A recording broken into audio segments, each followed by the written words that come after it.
Okay, example yang seterusnya. Okay, find the equation of circle passing through the point 1132. Okay, so ada dua titik lah pada circle tu. Okay, and then dia kata ada satu line, satu straight line yang lalu center of the circle. So dalam gambar dia macam ni lah.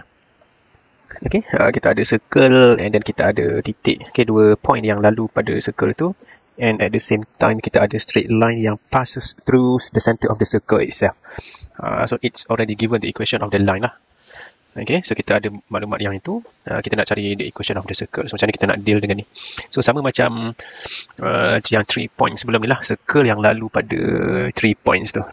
So kita just sub je nilai point tu ke dalam equation ataupun ke dalam general equation of the circle. So kita nak masukkan saja lah point yang ada tu ke dalam general equation of the circle. Okay, untuk yang first point. So untuk yang first point tu kita masukkan saja 3 plus 2 plus 2g plus 2 plus 2 y lah, so kita cari y lah, so ini adalah our first equation. Okay, and then untuk point yang kedua pun sama lah. So kita just subkan nilai dia sahaja.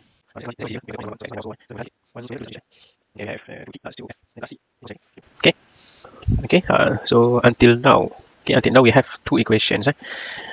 Okay, tapi kita ada 3 unknowns. 3 unknowns, so kita kena ada satu lagi equation lah. So 3 unknowns, kita kena ada satu lagi equation daripada mana? So daripada equation of the straight line that passes through the center of the sphere tu. Sphere pula dah, center of the circle tu. Okay, sekarang ni kita dapat apa dah? Kita dapat 2 equations, 2 linear equations. Okay, tapi kita ada 3 different variables. Maknanya 3 unknowns lah. So kita kena ada satu lagi equation lah. So GFC. So kita kena ada satu lagi equation untuk selesaikan simultaneously. So the last equation, the last equation tu adalah daripada dia punya line lah. The straight line itself. So remember the question. Okay, the question told us that the line, okay, the straight line y minus 3x plus 7 is going through the center of the circle. So why not we sub the x and y element of the circle inside the line, because the line passes through that center. So kita gantikan lah, maksudnya dekat sini you dah tahu dah C dia ni. Okay, C dia tu adalah HK in the form of standard form. Tapi kita sekarang ni bincang tentang general equation. So C kita tu adalah apa? Adalah negative G, negative F. Okay, so your x is now negative G and then your y is now negative F. So kita akan sub dekat sini lah. So your y ni, okay, y ni you akan ganti dengan negative F, and then x tu awak akan ganti dengan negative G. Okay, and then you akan dapat equation yang ketiga. Okay, the last equation. So kita tengok. Okay, dekat bawah ni lah. So dekat sini y, so saya sambung lah dekat sini. So y tu adalah negative F. Okay, here negative F, then minus 3 times x. Your x is negative G, and then plus dengan 7 equals to 0, and then you simplify lah benda ni. So negative F plus 3G plus 7 equals to 0, and then you have negative F plus 3G. You bring the constant to the right hand side pun tak ada masalah lah, which is negative 7. Okay, so this is our third and last equation of the linear system tu lah. Okay, so kita akan selesaikan semua tu secara simultaneously lah. Okay, bersama serentak, so macam-macam lah kaedah kita boleh guna. Okay, so label lah dulu. Ini adalah equation yang kedua awak, lepas tu yang ketiga adalah yang ini. So kita nak selesaikan 1 dengan 2 dulu lah. Okay, so 1 dengan 2 ni, okay, we think, okay, we can eliminate the C lah.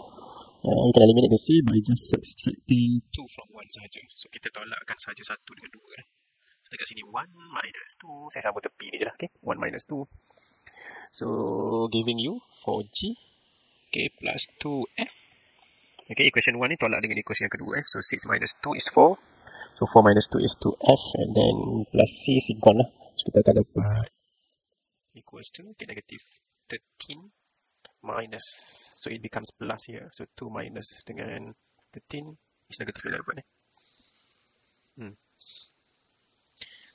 So saya bolehlah nak labelkan equation ni sebagai equation yang keberapa? Equation yang keempat lah ni. Okay. So remember the third and the last equation that we have just found before adalah yang ni. So kita dah ada dah. So F in terms of f and g. So this one is also in terms of f and g. So we can combine those equations lah to maybe to try to eliminate the variable f ke. Okay. So dekat sini saya tulislah from 3. From 3. Saya salin baliklah 3 tu tak nampak kat bawah tu. So negative f plus tadi 3g. So saya tulis 3g tolak f lah. So 3g tolak dengan f sama dengan negatif 7 kan. Okay, this is our third and last equation tadi lah. Okay, so kita nak eliminate apa? Kita try to eliminate f lah. So kita kena darab dulu dengan 2 lah. So this one akan jadi 6g minus 2f. So this one akan jadi negative 14 Kita darab dulu dengan 2 Semua ni darab dengan 2. Jadi macam ni. Dan kita, yang ni awak nak label dengan apa tak kisah lah. Label lah yang ke berapa ni? Yang ke 5 ke? Okay. And then we can now try to add equation 4 to equation 5 4 and 5. Okay, kita tambahkan dua-dua ni. So 4 plus 5. So saya nak guna warna hitam. 4. Warna tu tak penting sebenarnya dia punya tu. So 4 okay, plus dengan 5. Okay, 4 plus 5. So awak akan dapat 10g. 4 plus 6 is 10. So dekat situ guna je lah warna hitam tu. 10g. And then this one plus that one gone. This one plus dengan ni. So dapat negative 25. Okay, equals negative 25. And then your g is just negative 25 over 10. Which after we simplify 25 over 10, you get negative 5 over 2. Okay. So your first unknown adalah negative 5 over 2, which is g lah. You dapat g dulu. Untuk ni lah, untuk case yang ni. So you bergantung pada masing-masing lah. Kalau saya dapat nilai g dulu lah. Okay, so untuk cari f, so pilihlah mana-mana salah satu daripada equation 4 ataupun 5. So saya nak sambung sebelah sini lah. So from mana nak pilih? From 4 from 3 lah from 3. From 3 tadi kan dah lebih senang sikit okay, 3. So from 3 tu warna apa tadi? Warna hitam warna biru, warna purple lah tadi. Tak apalah, warna tu tak kisahlah warna apa From 3. Ni yang 3 kita tadi ni. Okay, 3 kita dapat cari nilai f dia. So f, okay, f is just negative 3g plus 7, isn't it? 3g plus 7, yes. And then 3 times dengan g, negative 5 over 2. And then you akan dapat, ada plus 7 kat belakang tu. And then you akan dapat nanti negative 15 over 2 plus 7. So you akan dapat dekat situ 14 tolak 15, which is negative 1 over 2. Okay, negative 1 over 2. Okay, so f dah ada. And then finally c. Okay, c kita just gunalah daripada equation kita yang tadi tu. Nak guna yang first ataupun yang second tak ada masalah lah. Saya pilih yang second lah kot. Okay. So saya buat kat mana? Kat bawah ni lah. Senang sikit nampak. Okay, so finding c. So from saya boleh warna orange lah. Okay, from 2. Okay, from 2 you have 2 times dengan negative 5 over 2. And then plus segini tengok sini. And then plus 2 times f. F is negative 1 over 2. And then plus dengan c. And then negative 2. So yang ni boleh hilang. Saya manual je. Awak guna calculator je lah. Okay. Tapi saya nasihatkan berlatihlah secara manual. Okay, ada hikmah dia nanti. Dia boleh menajamkan awak punya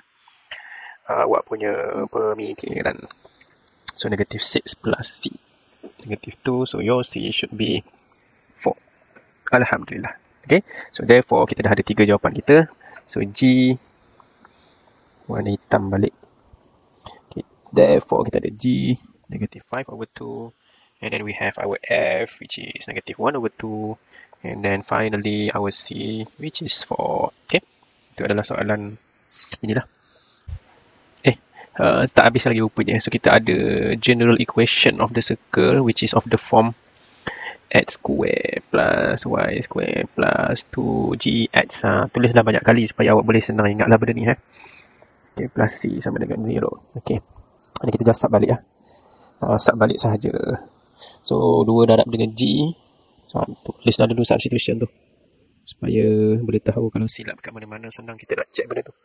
So plus dengan 2f, which is negative 1 over 2, and then y, and then plus dengan 4 equals to 0. So this one gone, this one is also gone.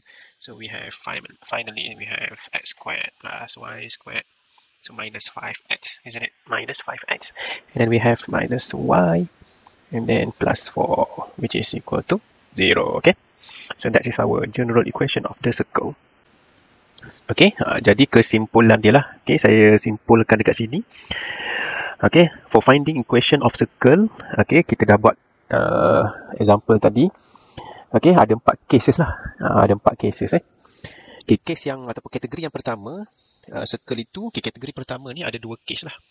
Okay, saya tulis kat sini 1 point. Maksudnya circle itu ataupun di atas circle itu ada 1 point yang dia bagi ataupun yang disentuh. Okay, 1 point. Untuk 1 point, okay, 1 point ni ada 2 cases dekat sini lah. Yang case yang pertama ni dia bagi point and then dia bagi center. Dia tak ada line. So dia bagi a point passes through the circle. So macam mana kita nak cari dia punya equation of the circle? So kita dapatkan nilai dia punya center and radius ni lah. Center mesti dah ada dalam soalan, and then the radius kita boleh dapatkan dengan mencari the distance between 2 points. Maksudnya daripada C to point P. Ni point P lah. So let's say di sini adalah P. So we just calculate, we just find use the formula of the distance between 2 points to get the value of R, the radius of the circle. Okay, and then kita just gunakan the standard form untuk dapatkan equation of the circle. Okay. Okay, ini case pertama. Case kedua adalah kita ada satu circle. Okay, case kedua kita ada satu circle and then kita ada a straight line. A straight line tu dia tangent kepada circle. Okay. Case kedua ni saya pecahkan kepada 2 lagi. Tangent tu, okay, dengan position of the tangent line tu, dia boleh jadi macam ni lah. Maksudnya the tangent line is of the form ax plus by plus c sama dengan 0. Dia boleh jadi juga tangent line juga, dia boleh jadi case yang inilah. Maksudnya dia punya tangent line tu dia masih touch pada satu point, tetapi dia punya tangent line tu adalah the y axis or the x axis itself. Okay, so case kedua ni saya pecahkan kepada 2 lah. Satu yang macam ni, satu lagi yang macam ni. Okay, dalam kuliah tu kita bincang yang ni dulu kan tadi. So kalau di situasi yang macam ni tak ada masalah lah. C memang dia bagilah dalam soalan dia untuk cari radius. Untuk cari radius tu kita just dapat nilai radius from our simple sketch. Awak sketch betul-betul awak dapatlah radius dia nanti, and then kita boleh guna standard form untuk dapatkan equation of the circle. Untuk case yang kedua of 2, maksudnya 2 sub 2. Case kedua yang ini kita ada tangent line. Lepas tu tangent line kita tu dia dalam bentuk equation of a straight line lah. Okay, so untuk cari radius dia adalah kita akan guna formula yang shortest distance. So kita akan make use of the formula untuk dapatkan radius of the circle, and then kita just gunakan standard form untuk dapatkan general equation lepas tu. So maksudnya untuk yang kategori yang pertama, circle yang ada 1 point sahaja, kategori pertama tu lebih mudah kita pakai standard form dulu, and then kita expand, and then kita dapatlah dia punya general equations. Biasanya dalam soalan kalau dia minta find the general equation, find the equation of the circle, biasanya kita akan bagi dalam bentuk general equation, bukan standard form biasanya. Okay, biasanya kita akan berakhir dengan general equation. So untuk kategori 1 ni, okay, yang kategori 1 ni, kalau untuk circle yang ada 1 point tu, kita akan gunakan standard form untuk dapatkan general equation last sekali. Okay. Lepas tu kita ada juga kategori kedua. Kalau circle tu kita lalu kategori yang ketiga. Kategori yang ketiga dulu, yang 3 points ni dalam kuliah kita yang kita bincang ini dulu kan dalam kuliah kita tu.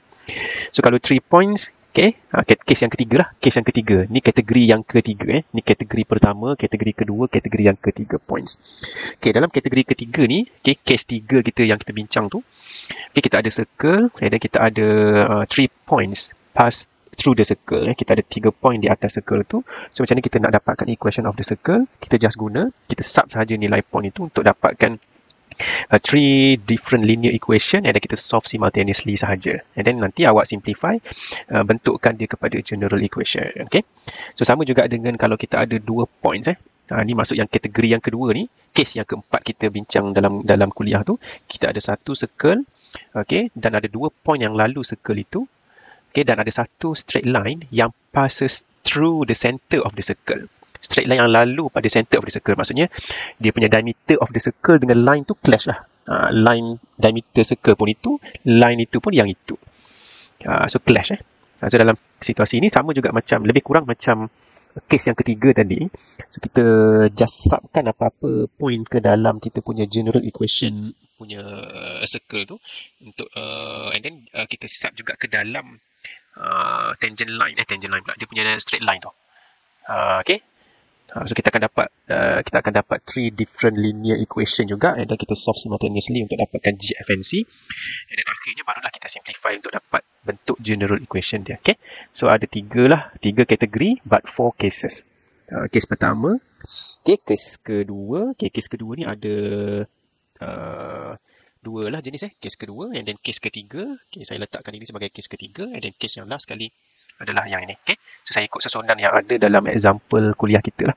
Okay. 1, 2, 3, 4.